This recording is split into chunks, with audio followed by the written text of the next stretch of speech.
Good morning, everybody. Democrat nominee for Wisconsin's 30th Assembly District race, Sarah Yacoub, is our very special guest today, Thursday, September 1st, 2022. For DrydenWire.com, I'm Ben Dryden, and welcome to another episode of Meet the Candidate, a casual style and relaxed chat where we get to know the person, not just their politics. Special thank you to some of our recent political guests, including Democrat nominee for Wisconsin's 28th Assembly District, Patty Shockner, Republican nominee for Wisconsin Attorney General Eric Toney, and last Friday was Republican nominee for U.S. Senate Senator Ron Johnson. You can watch a recording of those and all of our previous live shows on our website at DrydenWire.com, our Facebook page under our videos tab, or just go to our YouTube channel, youtube.com/DrydenWire. But today we're chatting with the Democrat nominee for Wisconsin's 30th Assembly District race. That is still in Northwest Wisconsin, Sarah Yacoub. Sarah, good morning. Good morning. Thanks for coming on. Thank you for having me. Yep, This is a neat service. What's that?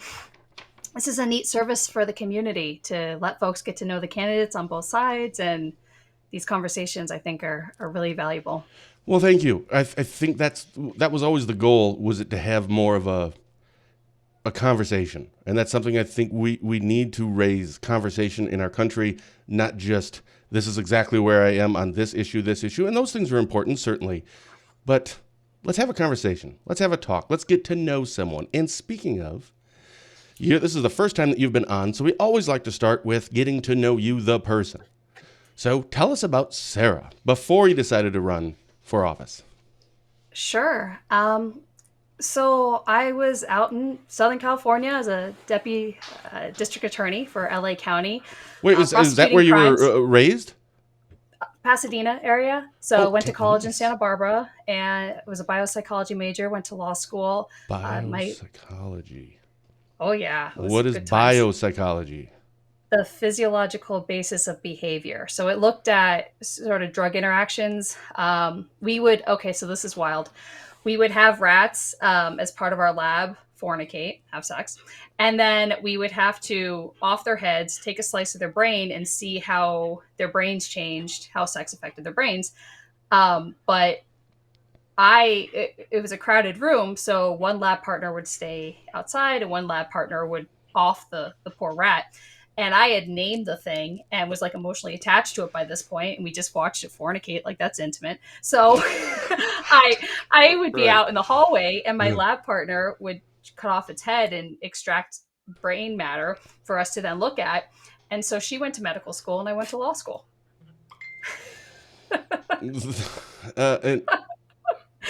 Yeah. All right. I would really love to spend like 20 minutes just on this, but we should probably just move along. Okay, so you went to law school. Where'd you go to law school? Southwestern. It's in LA. They had a 2-year accelerated program and we're offering scholarship. Student debt was sort of on my mind. I thought very strongly about cutting and running after undergrad, opening a taco stand in Costa Rica and living amongst the monkeys. And so if I didn't pass the bar, that was still on my mind. I heard the bar is really intense. Is that just what we hear, or is that true? No, so something like a third to 40% passed the California bar the first time. And so it's a beast. It's a 3-day test. We had an earthquake when I took it, so that was cool. Everyone's like moving and shaking. And then there was this moment of like, okay, fine, we'll get under the table. But yeah, no, the bar was pretty intense. And the thing about the DA's office at the time was they were about to have a hiring freeze. So my mentors, my law clerk bosses were like, well, you need to pass the bar to be able to get hired this cycle. Otherwise, it's going to be 5 years. And so I'm like, okay, no pressure. But I'm one of those people that the higher the pressure situation, the more in gear I get. So that's sort of when I'm at my strongest, when the sky's falling. So I try to plug that skill set in a way that's productive. I find that, and this is going to be wildly sexist, but I don't think anyone would be offended, because the only ones that would be women. And this is, actually kind of a compliment. Women seem to do better under those situations. I don't know why. At least all the women that I know, I should say. How about that? All the women that I know, they just seem to do better under pressure. Don't know why. I don't know. I don't know what it is. I think that's the $1 million question. Why do we gear up and really shine when the See, sky's yeah, falling? that would have been nice in bio. What was it? Bio. What was there? Yeah. Biopsychology. See, you Yep. should have watched. Yep. Wait, never mind. Then there's that form. You know what? Let's move on from that. Okay, so you pass the bar, and the other thing that I've heard is that your first year, if you go into private practice or work for a firm, is like the worst. Like they load everything on you because it's just it's like being a rookie in sports.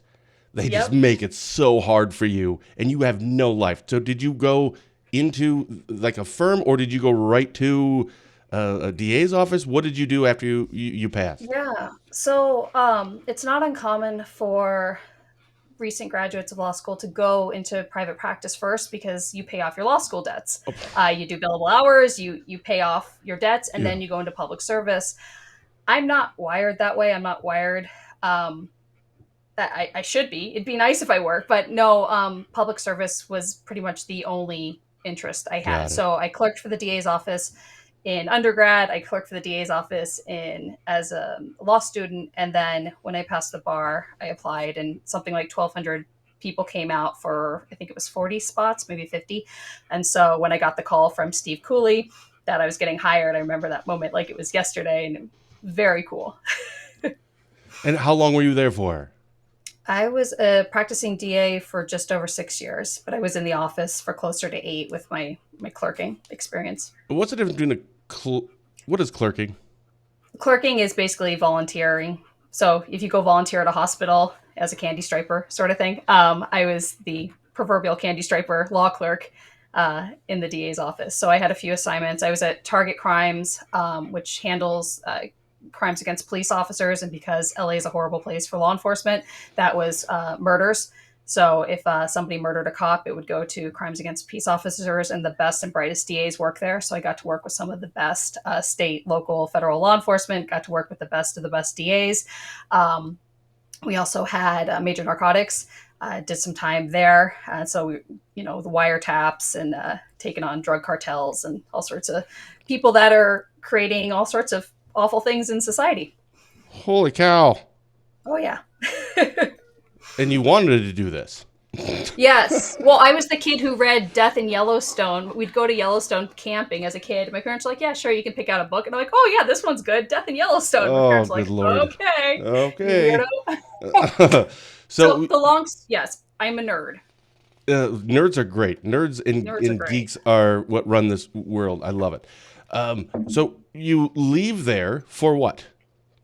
My husband and his family prosecuted enough cases, read enough police reports that didn't want to raise my kids in LA, wanted a place where they had space and free time and just the ability to be kids in a way that LA doesn't really facilitate. And it has a lot of pros, but I saw a lot of cons and a lot of the underside of the beast or underbelly of the beast, rather. So my husband and his family have been here for decades, and it was, do we move to LA or do we move to Wisconsin? And it was a pretty easy choice to come out here. Sure. And when about was this? Ballpark like a year? Yeah, 2014, 2015. Okay, so 8 years, seven years ago? Okay, 8 years, yeah. So you moved to Wisconsin, Northwest Wisconsin. You're in, what county do you live now? Well, obviously you're in... Yeah. I didn't even know what covers 30th Assembly District. We'll get to that in a second, though. So you're in St. Croix County, and you took a job here, or I moved here, and gosh, hopefully somebody's going to hire me for something. Or did you already know what you wanted to do? So I was licensed to practice law in Minnesota when I moved, and soon became licensed in Wisconsin shortly thereafter.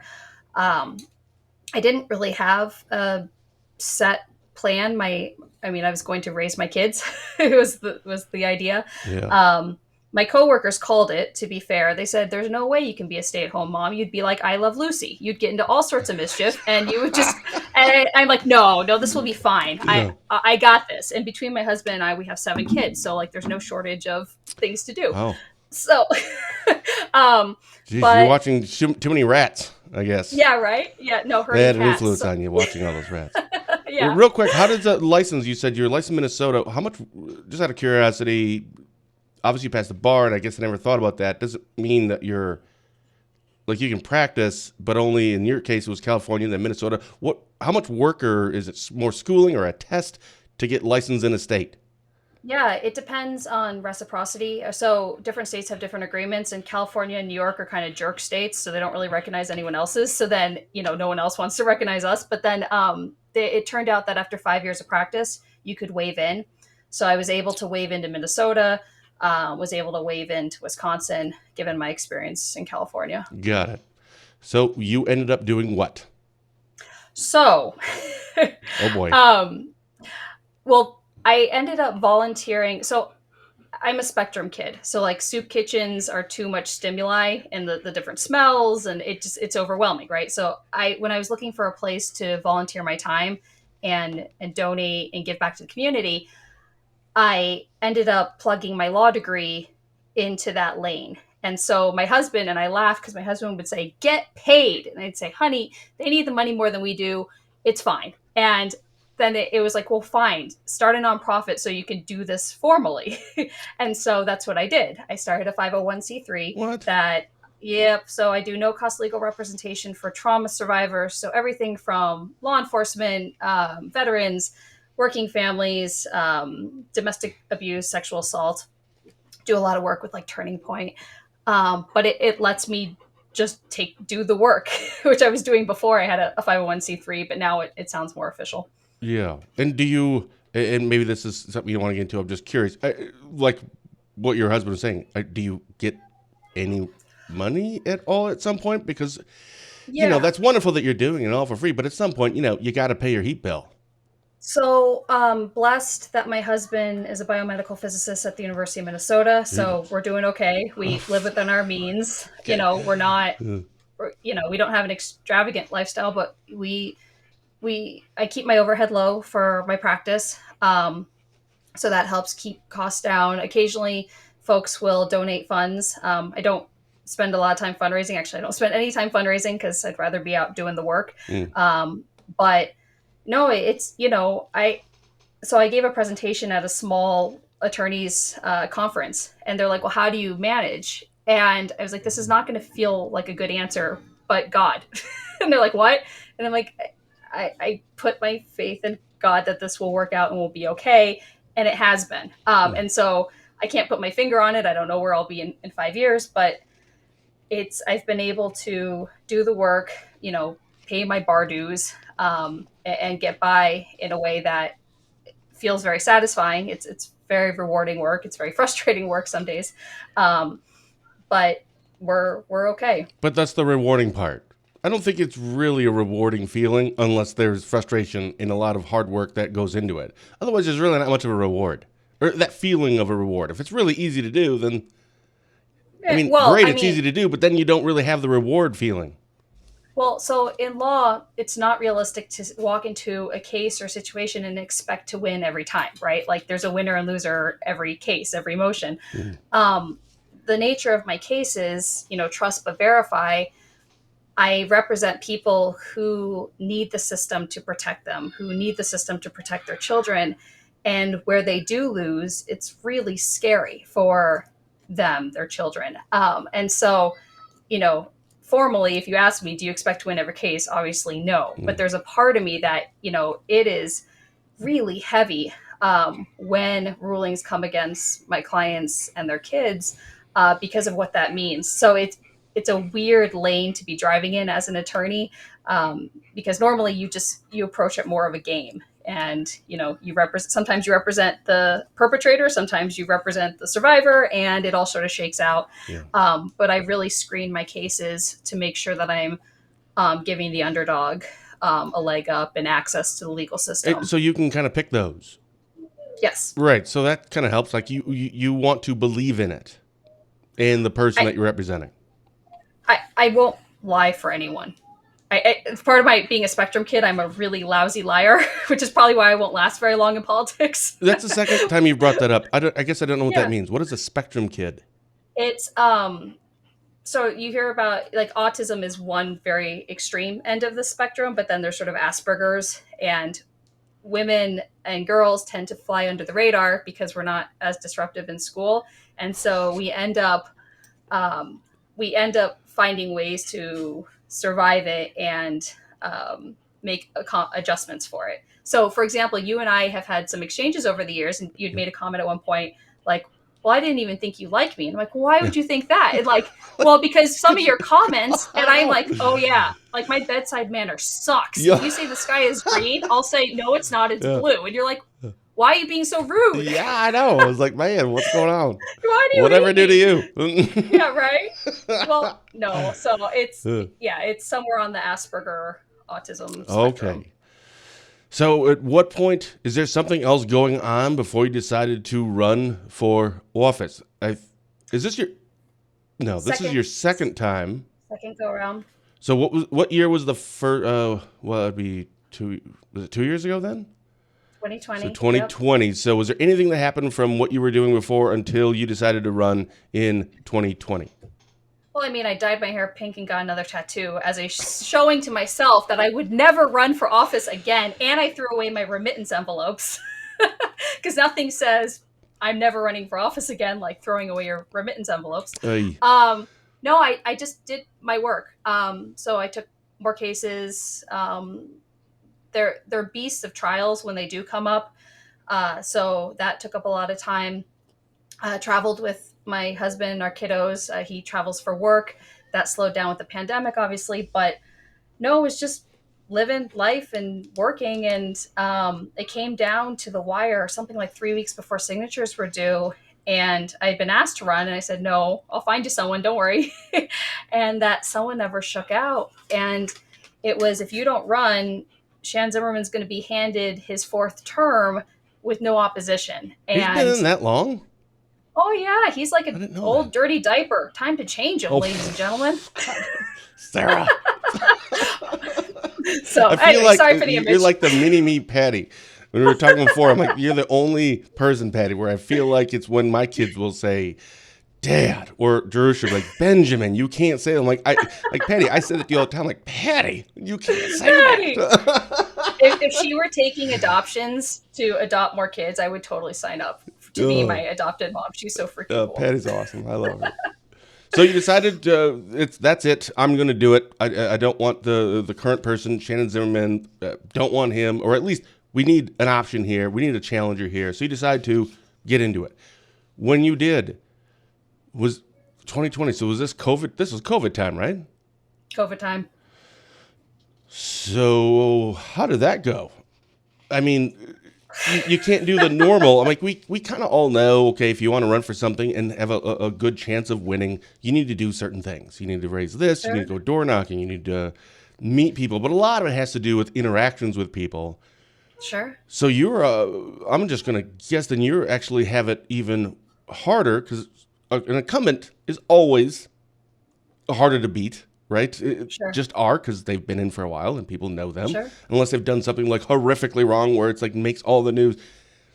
Typically, that's how it works. So it's an uphill battle for a challenger. But I would feel like that's even more of an uphill challenge because you can't go out and meet people. Or am I not understanding that correctly? No, it was definitely a challenge in 2020. We did something like, I want to say 30,000 phone calls, which just seemed to drive people nuts. And so if anyone remembers, fall 2020, hi, I'm a stranger. Tell me who you're voting for. Who are you? I'm not telling you who I'm voting. Go away. Right. So that was challenging. One thing that sort of makes my candidacy a little bit different is that I really want to bring public service back to public office, but in the sense of being accessible to people. So I'm part of community groups within the 30th Assembly District. I put myself out there for the good and the bad, so that people have a chance to express their opinions, to, share their ideas, and so that I'm not hiding away. Representatives are paid by taxpayers. We should be accountable to taxpayers. We should be accessible to taxpayers. And so I've really made an effort to walk my talk. I call them my handlers, but my campaign handlers were like, stay off of Hudson word of mouth because it's too controversial. What's Hudson word of mouth? It's a group of about 15,000 in Hudson. There's a Somerset group. There's a Roberts group, River Falls community page as well. But there's some really strong opinions, and sometimes, oftentimes conversations can kind of go down the tube in terms of being productive, but really try to have productive conversations, um, answer questions, and have or be a leader for civil discourse. Sure. Obviously, that doesn't always play out as intended, but at least try. We don't equip kids with the tools to disagree or talk about hard things. And so I think we do them a disservice as Mm. adults if we can't model that ourselves. So it's not always fun, it's not always comfortable, but I try It's important. to model. Right. Yeah. I think so. So obviously you didn't win that election. Did you have a So you didn't have a Democrat in a primary, No, and you didn't this last time either, no, right? So what correct. did you learn? Because now you're running again. What did you learn from the last one that, again, there was COVID, so that's going to make it, a little bit different. Your strategy, or I wouldn't say strategy, but your campaign this time will look different than it did from, COVID time in 2020. But was there something that you learned from that? And I want Sure. to make sure that, I incorporate this because let's face it, most of us, we learn more from our failures. And sorry, that sounds horrible. Like you failed at No, winning the it's election. Just in general terms, we learn more from that than our successes. I So, agree. what did you learn from that, and how are you now campaigning differently or a different strategy in this election cycle? Yeah, great question. So Yes.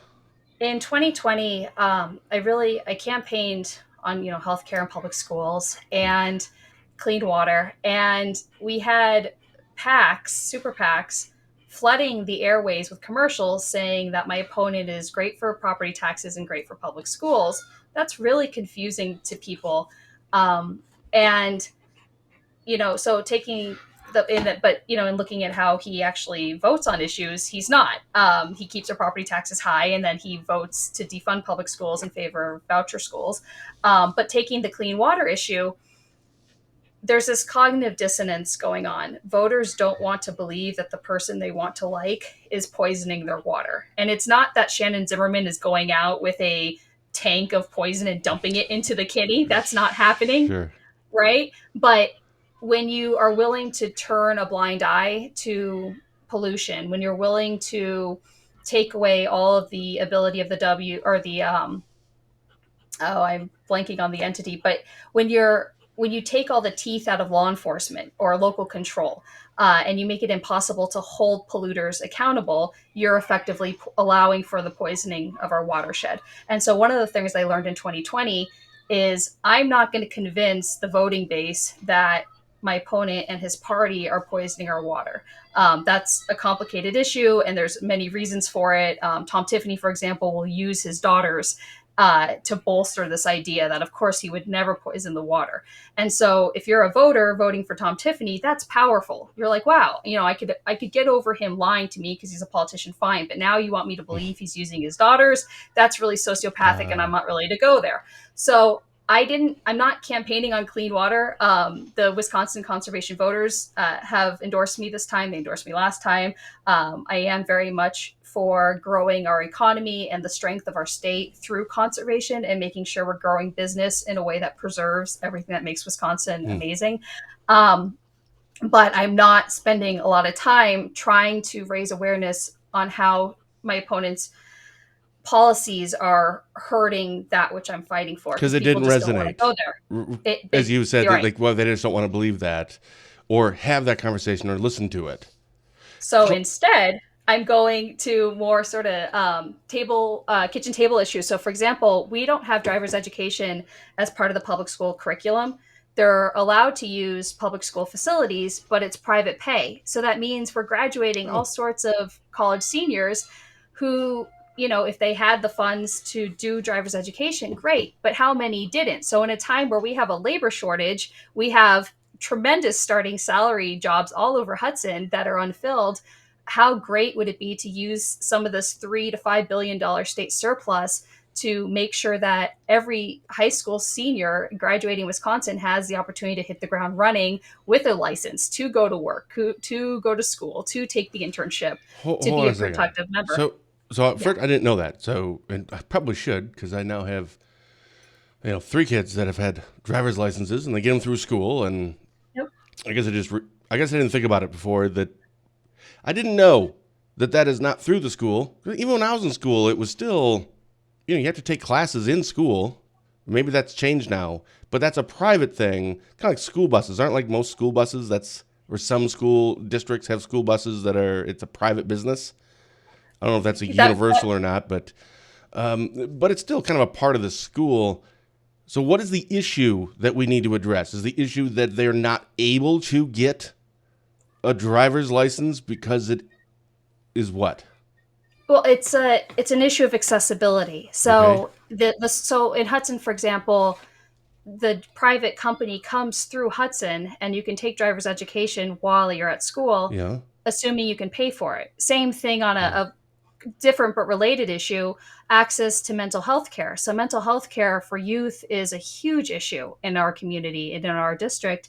And there are schools that can offer a physical building and a place for students to meet with a therapist, but they have to fund it privately. So if you are a kiddo who doesn't have access to mental health care, or your parents aren't able to provide that for whatever reason, you're just tough out of luck. And that's bad public policy. We all pay the price for young people that aren't raised with the tools to be successful, independent, prosperous adults. How much is it? And I'm sure it's changes, or it's different from school district to school district, but I probably should know this because Riley, she's 14, so this will be coming up next year. How much is it on average to get a driver's license, to take that course through a private entity? Yeah, no, it Like ranges from $500? community to community, somewhere in that. I think it's somewhere between 2 and 500, depending All on right, so the circumstances. not egregious, but it's something It, that we could probably help with. but it adds up, and the fact that it's not egregious means that the state could Could. cover it as an investment Sure. in our future without it breaking the bank. So we don't need to raise taxes on anyone. We don't need to make any major changes. Yeah. We can have this as part of our curriculum and be better for it. Yeah, because again, I'd like to see like what total cost that would be, but it kind of, well, I don't want to say it's a drop in the bucket, because maybe it isn't. Maybe it's like a significant amount if you add up, but that's only once a year, 15. Yeah, I But mean, it I think pays that would be probably a good idea, right? Well, and it pays for itself, because think of all those kiddos who are now taking the job at, the local, whatever, the Quick Trip or what have you. And now they pay into the state and federal tax system because they're now working. So filling open jobs is more than just servicing these businesses. It's infusing the Wisconsin economy, and it's Sure. infusing our capabilities. So I mean, it's a win all I around. kind of feel like that too. You brought up kind of like climate change topic a few minutes ago. Looking at this election cycle going through. Now, I'm not asking you specifically, but you kind of speaking for Democrats or from a Democratic point of view. There,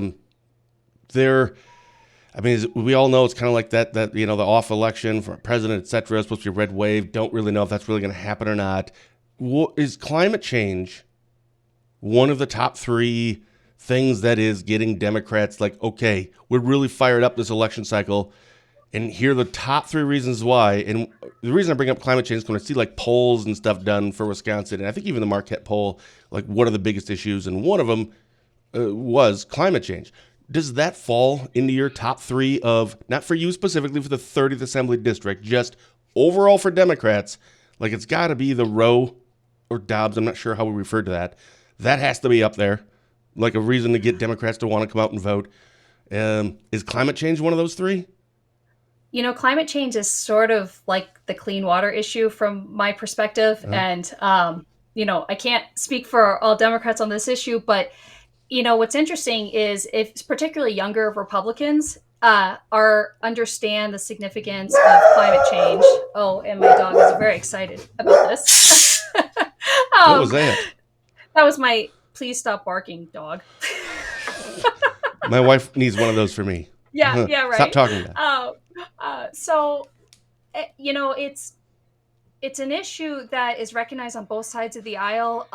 It's one of those things that to answer your question, I don't think it's going to make or break a voter. That 1849 law, absolutely, because of the implications Yeah. it has for men, women, young people, older. I mean, this is huge. And so that's what I see really making this election. Yeah, and on that note, I feel like there's from like Republicans, and I don't mean necessarily legislators or candidates running as Republicans, but I think just like an average Republican citizen. Like we can kind of put them into like three. They kind of fall in like three different categories in terms of this topic of abortion, pro-life, etc. And it's what? It's let's stick with the 1849 law, which is basically everything is no. Yeah, and the dogs don't like that idea. Yeah, no, apparently not. Then there's another one, which is, well, I'd be, open to incest and rape. And then the third category would be incest and rape, could be exceptions there, and also like a time limit, 8, 10, 12, 15 weeks. I don't know if Republicans have like a specific time on that, or if they've all kind of landed. But I think most Republicans or pro-lifers or people who have those views about that, you can pretty much put them into one of those three categories. What I can't figure out is Democrats, for the most part, well, for Democrats, I guess, what are their three categories? Or is there not three categories? Is there just two, or is it just one and it's like everything is fine, whatever the woman wants? I can't figure that one out. Yeah, Ben, you bring up such an interesting point. So this is such a complex issue. There is no clean talking point. Right. And so if you can simplify it, that feels good to people because it's an easy answer. And it's, and so there's two things going on. One, we've had 50 years of anti-Roe propaganda from people who didn't think women should have credit cards. So that left a lot of things out. For example, what an abortion means from a medical and legal sense and how that affects miscarriages as one example. But the other issue is when you start to have politicians insert their ideology or their idealism onto policy, they're not medical experts, they're not legal experts. And so what happens is you have a plethora of unintended consequences where doctors aren't able to save the life in the moment because their hands are tied by lawyers who are going, oh my gosh, we're going to get sued. So there's not a good way to write limiting policy with an asterisk in the sense that when you start to do that, you start to take power away from the doctors to do what's needed in that moment. But I do want to go back. Roe basically recognized that when the baby can survive outside and independent of mom, that's when the baby starts to have rights, and that's when we can start having regulations. And so this whole idea that, healthy full-term babies are, quote unquote aborted. No, you have a C-section. You don't, the second and third trimester abortions are in a context where the baby is big enough to see that there are abnormalities that won't allow the baby to survive outside the womb, that put mom at risk for infection or death, or infertility even, so that family can't have a chance to have another baby. And they know this one won't survive. So there's a complexity here. And so I want to be very clear. Nobody I know thinks that we should be, ripping apart full-term, living, breathing babies. For me personally, it's, does the government get to force anyone to donate the use of their body, even in the name of saving a life? So I'm very centered in my Christian faith. My babies were babies from the moment, they were conceived. But we recognize, for dead people, we don't force people to donate their organs. We don't force people to donate their blood or anything else. It's a choice, and it's part of the liberty and the freedom we have in this country. Whether it's right or wrong, or the decisions we make as individuals, I think we have to answer to God one day as to whether or not we made those right judgment calls. But from a legal standpoint, getting in between a family, a woman, and their doctor gets really ugly really fast. Just take the 1849 law. In theory, it has a provision to allow for saving the life of the mother. Yeah, I don't even understand it. Patty talked about that last week. Yes. And I even put something on a U.S. World headline link this morning. It was from, I think, Wisconsin Watch. And I was reading through it like, I don't understand what that means, like at all. And the hospitals and the lawyers don't either. Well, Nobody yeah, knows what that's that nice. It's means. always great to have ambiguous laws. Well, it was badly written to begin with, and our current legislature gavelled in and out of session in 14 seconds, indicating they cared so little about this issue that means so much to so many people. Get in there, play with the language, talk about the language, and make better laws for us. So there are, okay, so an ectopic pregnancy is a fertilized egg that implants outside of the uterus. So sometimes that's the fallopian tube, sometimes that's the liver, sometimes, Ooh. that's all over the body. Yes. And it will kill mom and it will kill baby. Nobody survives. Well, that It's should be a no-brainer on this one, right? right. Right. But because of how the law is written and because there are zealots who have a political agenda, what happens is hospitals want or think that they need women who have vital signs that show that death is near. So it's like a fire department coming to a house on fire. We've now made using the hose illegal, a crime. And so they have to wait till the whole house is engulfed in flames before they bring out the hose, as opposed to if we know what's going to happen, if we let this keep burning, bring out the hose I and see. save the life. Okay. So that's kind of what's happened as a function of this badly written law. Right. And I asked Patty, and no kidding, like you're right. Everyone wants to have or hear where exactly, what is the thing. Like I said, I think Republicans, for the most part, could fall into those three categories of, Sure. this, or this. But I've even asked some Republicans, and since this happened, I've even had one or two on, I've asked them, and they really didn't. One of them, I think it was Tom, and it was just 100%. Like Tom, don't like Tom. He's going to tell you exactly, this is what I think, done. Like it, great. Sure. If you don't, pound sand. But another candidate, or Republican candidate, really couldn't answer that. And then, I think even last week, Patty, when she was on, I'd asked her, so exactly, like, if you were going to write the bill, what would it look like? And she talked for a little while, and like, okay, you didn't Well, really answer the question, Patty. So I'll tell I'll you ask you exactly the how I'd same write one. that bill. What would that bill look like if you had your choice? Yeah. We know you don't like the 1849 one, but if I had my choice, as in you, this is what it would look like. Yeah, I would hold hearings so that we could get input from the experts so that we narrowly tailor the wording in a way that is very specific and precise and medically accurate.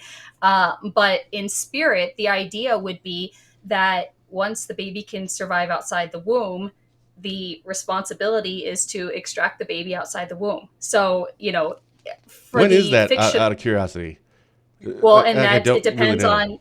Right. And it depends on a lot of factors and it varies from baby to baby. So, it's hard to say. And so that's another reason why we We can't have can't put an 8, a 10, clean. 12, 15 week. Okay.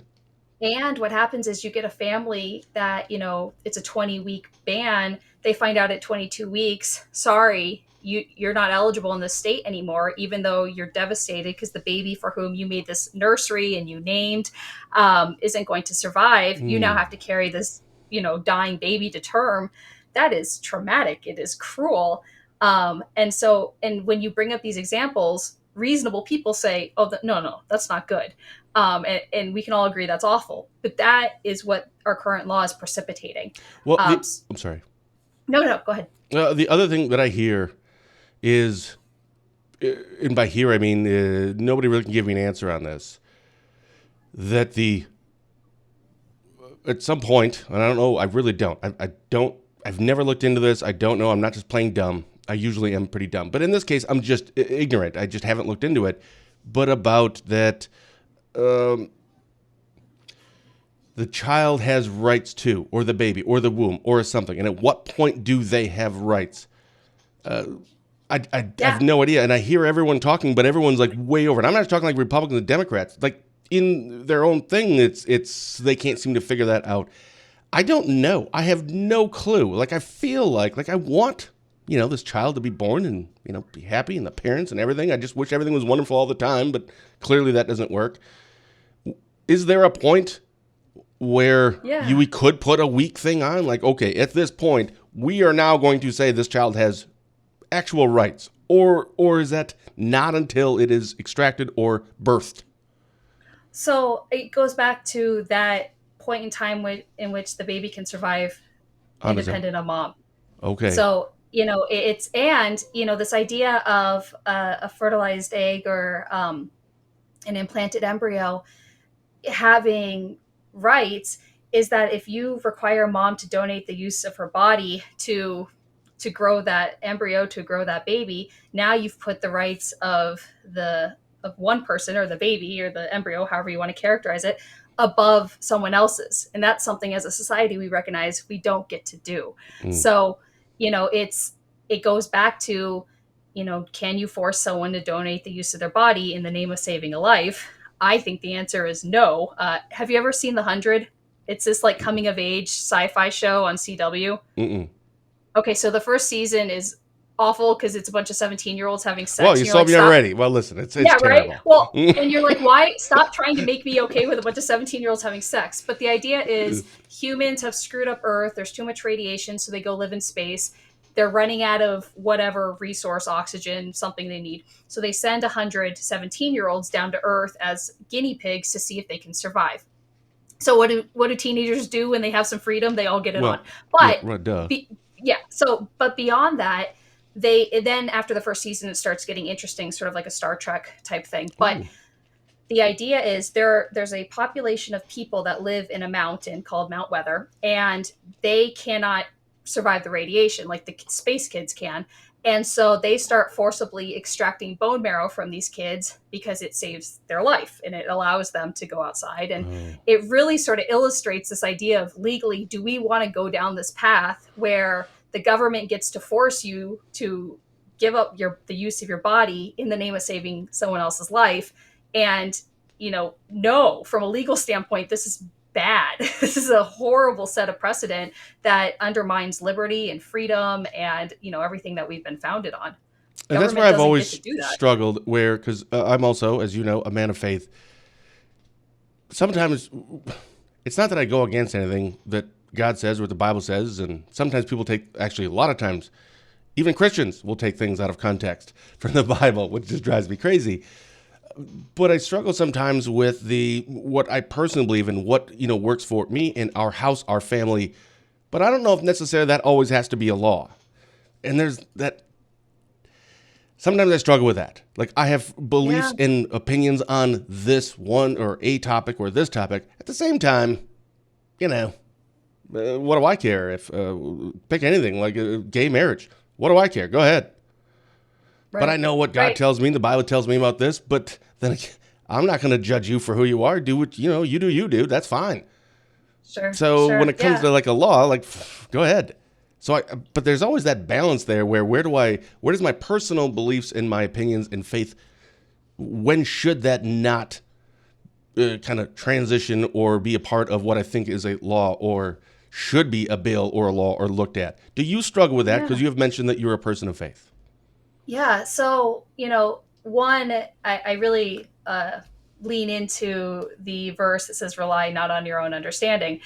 And the idea that any one person has the right answer and that has religion all figured out, okay, Jesus. But, we're all imperfect. We're going to get things wrong. So the idea that we put our own take on faith onto somebody else, this is going to sound very mean, but it just seems arrogant and presumptuous of like, who am I to dictate how someone else is supposed to live and how they interpret the Bible? Because, there are infinite numbers of interpretations of the Bible, but the other verse I really appreciate is, for everything there is a season. So, life isn't all sunshine and butterflies. Yeah, anyone who's been in a slaughterhouse, by that standard, we'd never eat meat. War is not pretty, but sometimes we need to get in there and protect ourselves, protect our nation. And so abortion for me, like, I don't want to see babies die. I want, what you said, I want all babies to live and families to be happy and healthy. That'd be great. That would be wonderful. But that's not our reality, and things happen. And, the misconception is that there's a bad idea and a good idea, or, the scene in Beauty and the Beast. There's the dark, scary path, and then there's the path with butterflies. Yeah. And when it comes to these hard issues, it's two bad options. If you're somebody who's battling a meth addiction and you've just been raped and, this child is growing up in a horrifically poison, toxic environment, what's the better scenario? um, or the Yeah. one that always stuck out to me during the Holocaust, in the concentration camps, the people who would do abortions for Jewish women that were pregnant in the concentration camps, so their babies didn't have to be Mm. born and be experimented on. I mean, I'm not going to condemn them. I'm not going to judge them. Um, so it's not as black and white as political talking points would like them to be. And it's having the humility, I think, and the grace to take a step back, to be comfortable in, we don't have all the answers. We do the best we can, and we try to, for me, I'd like to build a society where women and families feel free to have babies and bring them into this world. That means making sure that they have access to food, to healthcare, so that basic scaffolding so they can thrive in this world and be independent and live their lives. And Mm. so for me, it's less about forcing every baby to be born and more of cultivating a society in which people feel free and want to bring children into this world. Because I think that's going to grow the population and our economy much Yeah. more Yeah. successfully. And it seems like that's just kind of where we are. A lot of people blame Trump, and maybe there's some truth to that on this when it comes to like we have a more divisive, Republican, Democrat, or just in general more divisive. And I don't know, maybe he threw some gas on that fire, and maybe he still does. But this has been happening every election cycle for as long as I've been alive. Every one, it's like, man, it's like more divisive now than ever. I say that every 2 years. So everything has to be 100% Republicans are 100% right all the time, or the Democrats are 100% right. And I'm not talking about the elected officials or even people that are campaigning to be an elected official or a legislator. I mean, just like the regular person, your neighbor. They are like, I find more 100% Democrat or bust or 100% Republican or bust. Everything has to be separated in this black and white, as you said. And speaking of absolutes, typically doesn't work well, and also not for the Sith.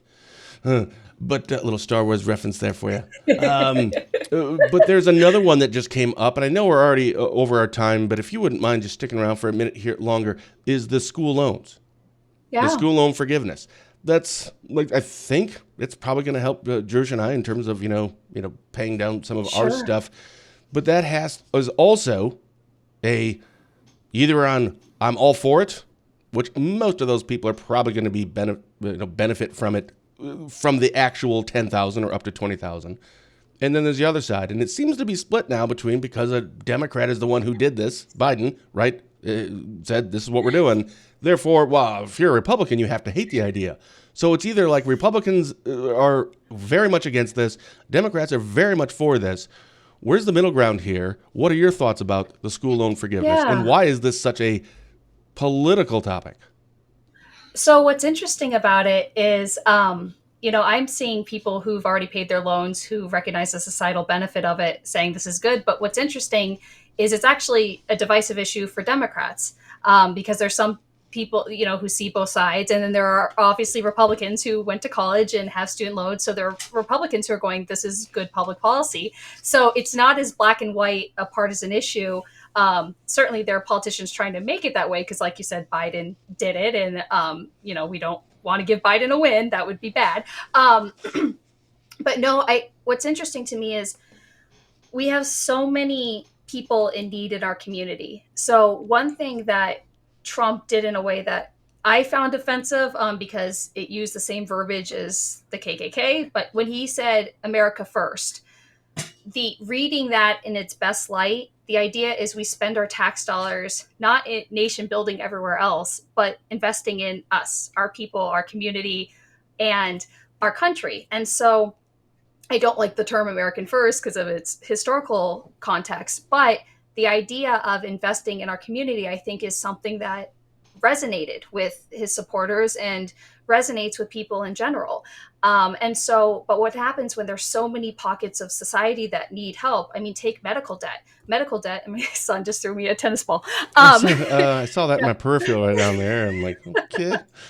well, and so what happens is, you have people that are like, well, this is fair, this is not fair. Um, and and for me, and the short answer is they're right. We do have so many bases to cover to make this a society that works for everyone and to make this a place where people can thrive in their independence and really just, live their best life. So for me, the student loan population happened to be a group of people that society would benefit from this type of forgiveness. So whether it's fair or not fair to any individual, for me, is sort of secondary. It's when you're using public tax dollars, does it fill a societal need? Does it serve a public interest?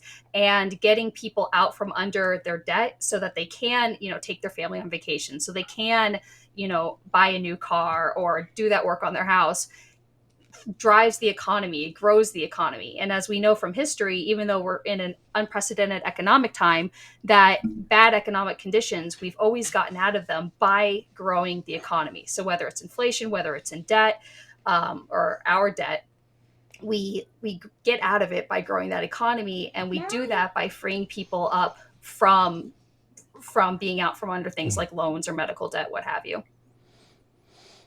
So who's throwing the tennis ball there?